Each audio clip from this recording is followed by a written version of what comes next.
is Dallas from Narcotic Wasteland. This is Craig Schmuel from Hate Storm Annihilation. Hey everybody, this is Travis from Visceral Discord. Hey, this is Steve from 200 Stab Wounds. This is Blind from Summoner Circle, and you're listening to the Great Metal Debate Podcast.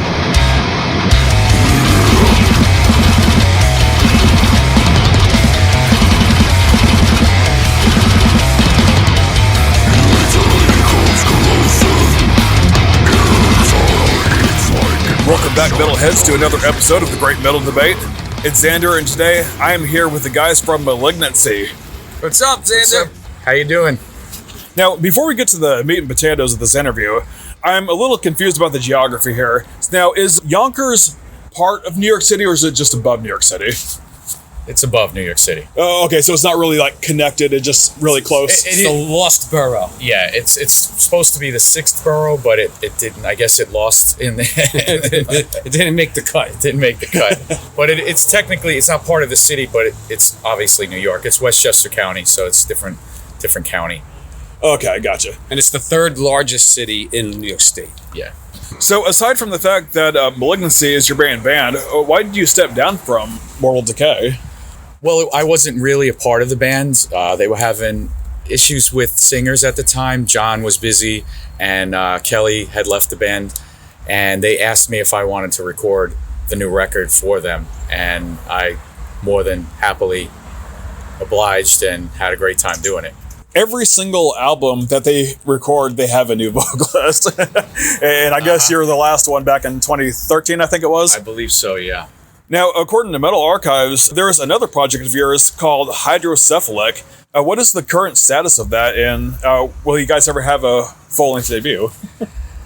That is something that I was attached to a long time ago, and I never received music, never received anything. I don't even remember who's part of it anymore. It was supposed to be a collaboration with a bunch of different, band members across the board, and I think maybe the guy from Flesh Consumed was behind it. I'm not entirely sure, but I never got anything. I don't do anything. I didn't get lyrics. I didn't get nothing. So I have. So you're credited though, but not really. They didn't. There was nothing ever released. So there's no. It's just an idea that never came to fruition, pretty much. All right. Well, thank you for clearing that up. All right. Back to Malignancy. I first heard Intrauterine Cannibalism almost 10 years ago, and the reason I found out about you guys is because somebody was wearing the t-shirt for that album at some sort of show I was at, and I just became a fan rather quickly. That wasn't really a question, it was just me complimenting you guys. You guys kick ass. As I told you earlier tonight, this will be my first time seeing you guys live, and it's got me thinking, what's the biggest show you guys have ever played? I would say Brutal Assault in 2001 or 2000. I think it was 2001. 2001. Yeah. It was before Brutal Assault is in Czech Republic, a giant metal festival. The headliners were Mortician and Macabre. And then us and Interval Bazaar were the co-headliners. Godless Truth as well. And Godless Truth. But I think the Metal for Life free show in Colombia was bigger. So we did Metal for Life in Colombia. The government kind of flew us in and paid for that. It was really cool. It was almost like Rock the Park. And I felt like the Beatles there. Mike Heller was on a stand like Peter Criss of Kiss. And I couldn't even see him. He was so far away. The stage was so big. And it was definitely like 20,000, 30,000 people. And I jumped into the crowd at the end of this show with Lance. Just to feel all these people touching us was weird. I never had that experience of being like rock star feeling. Uh-huh. And it was great. We had... the security was 10, 20 people long, all in yellow vests, and we had the handicapped kids and the children first that all got guitar picks and any of their flyers or anything signed. So we invited them back, and then it was intense. It was intense, and man, Colombia is our second home to Malignancy. We love the people, and we love to play for them. Can't wait to go back. You mentioned that the handicapped people were coming and that it was a huge crowd that was intense. Did you see any wheelchair crowd surfers? No. The only crowd surfing that we had with a wheelchair was a brother that's from Germany. And that was... Death Feast open air in... That was 2023. Yeah, I'm trying to. It was in August. Yeah, I'm trying to think of the town in Germany. Not Andernach, Germany. Death Feast opened there, amazing, and we knew they were going to bring him up, and they brought him up, man. And to see it was excellent. Oh, it was amazing. Yeah, he's the guy that he rides the crowd every year. You know, we were told that, and he really wanted to crowd surf to us. So it was an honor for us to facilitate that for him, and everybody cooperated and lifted him up, and it was excellent. I think he even chose the song he wanted to go up on. Oh yeah, so he did. He did. It was a great experience, and I'm humble that oh yeah, to be part of it. You guys mentioned a big show over there in Czech Republic. And that was Bloodstock, you said? That was Brutal Assault. Oh, Brutal Assault. And we're actually going to be back this year for the first time in 20 years. Yeah, 25. 25 years. 25 years. Yeah, we played it in 2000. Did you guys ever play for Obscene Extreme? Oh yeah. Yeah, nice. twice. Yeah. That is one show that is on my bucket list. I got to go over there and see them, especially if God Alexis is playing. It's definitely a great fun. time. And then make sure you're ready for diarrhea. Okay. So because it's vegan fest, and with that much vegan goulash going around, it's Hershey squirts everywhere. Your newest album, Discontinued, which I reviewed last summer, had a noticeable change in your usual vocal style. Can you tell me more about the recording process compared to the previous 3 albums? It was different for me because I wanted to attack it a little differently. I didn't want to be just guttural all the time, because that's what I've been doing for years. And that Mortal Decay album actually helped me get a little bit more clearer with my pronunciation, with just the lyrics that I was given and the lyrics that I wrote. So I kept building on that. So I did that record. Then we did the re-recording of Intrauterine, and Malignant Future was also in that. And it just kept going to the point where I wanted to be a little bit more understandable and follow, because the ultra guttural, it's been done to death to me, and I kind of wanted to go back to the way I used to sing back in the very beginning of the band, and I just said, the hell with it, let's do it. And recording wise, it was all over the place. I mean, drums were recorded in LA by Mike, then Jacob recorded his own, and then Ron recorded in 2 different spots in Westchester, and then I recorded upstate New York. So it was like 4 different places to record the record, and it was insane that everything came together because we had a great guy producing it. So thank you, Lassie. With today's modern technology, it's easier to do things like that because everybody has their own home studio anymore, you know? But you do have to have the right equipment. Yes. You can have the programs all you want, but you have to have the right mics, you have to have the right interfaces, and it's still, you know, it's not thousands of dollars like it used to be, but, you know, you still got to dish out something. Personally, I think it's you guys' best record so Cool, far. thank you. And not just vocally, but overall, the musical structure seemed to be like vastly improved. And so, Ron, what made you want to switch up the traditional sound with a more groovy approach? I was getting bored. The whole scene sounds the same to me, and I was like, you know, I don't want my record then to sound the same. Then they say, well, Malignancy will still always sound this, like, you know, it's Malignancy because it's his vocal style, my guitar playing, Mike's drums. But I had to do something, and this album, we wrote, most of it was written between like 2014 to 2019, and so I was listening at the time. I decided not to listen to metal anymore, and I only listened to blues. And I listened to blues, so I wasn't influenced by anything. I did notice that, like, whenever you tried to pronunciate your words a little bit more, I even said in the review that you sounded a lot like Ross Dolan from Immolation. That's completely not true. It doesn't sound like Ross at all to me. And it doesn't sound like Ross to Ross. Because I asked him, because a lot of people have been saying that, and I don't get it.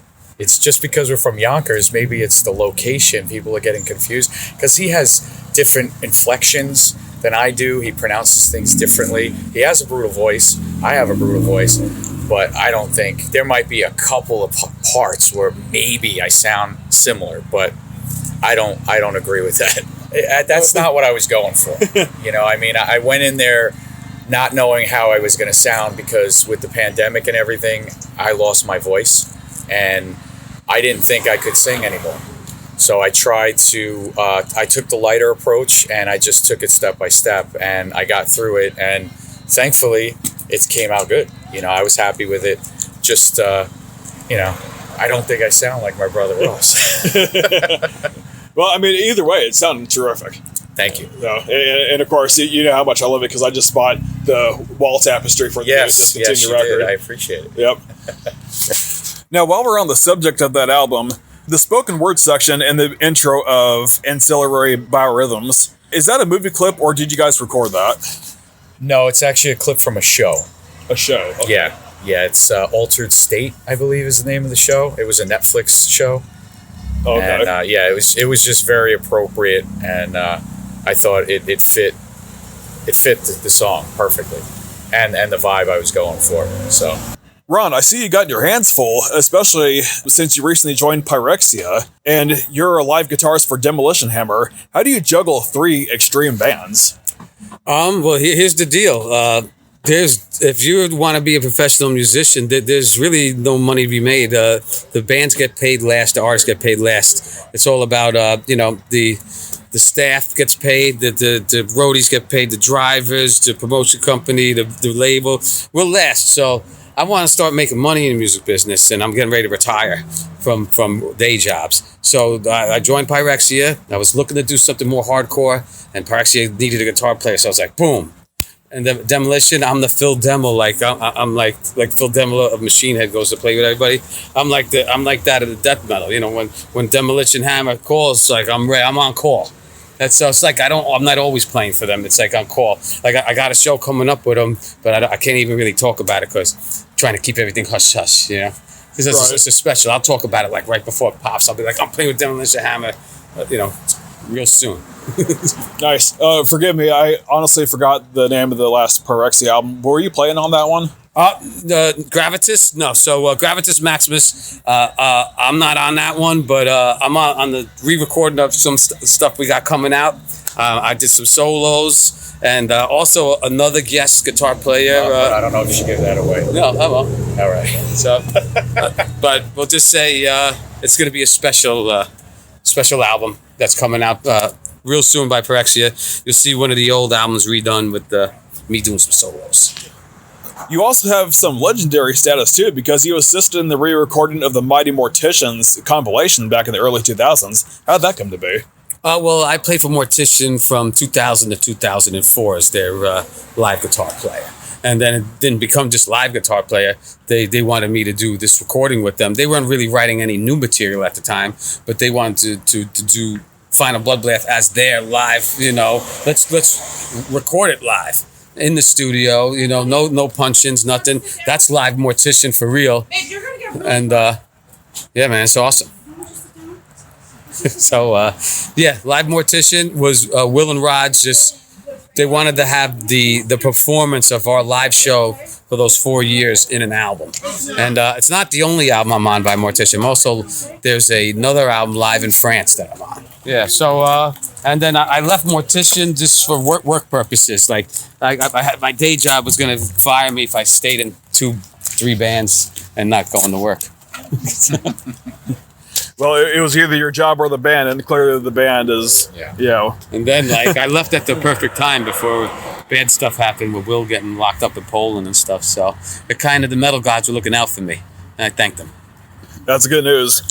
This question was originally going to be for Alex Weber, but I don't know, to your knowledge, if this has ever happened to him, but has anybody ever mistaken him for being the basis of Cannibal Corpse since Alex Webster, many Webster? Times, and he has to explain it over and over again online. Yeah. Uh-huh. We had to explain it when we said he joined the band. Everyone's like, Webster joined the band? No, Weber joined the band. Both bass players amazing, but Mr. Weber from Maryland and the band Exist is our bass player. Yes. Yeah, and now in Revocation. And now Revocation. Nice. So he's busy B. I still have never seen Defeated Sanity before, but do you still play for the live gigs? That's for Weber. That's for Weber. Okay. I could answer this for him that he filled in for Jacob when Jacob had something going on. So who knows if they would ever ask him again if Jacob can't. I mean, he's the guy if Jacob ever has a other obligation or he can't do something. But that's only happened once for fun. Oh, okay. Yeah. I see that y'all played in Miami last night, and of course Tampa tonight. Where are you guys going next? Indiana. Indiana. Yeah, we're gonna be doing blasts. Blast Beats and Blasphemy. Yeah, 4. Yeah, Skinless played it last year. We're playing it this year. So we're going home after this. This was only two shows, and then we're flying home, and then next weekend we'll be in Indiana. Yep. The current live lineup has fill-ins for Mike and Alex. I know one of them is from Anal Stab Wound, but can you remind me again who the other substitute is and where he's from?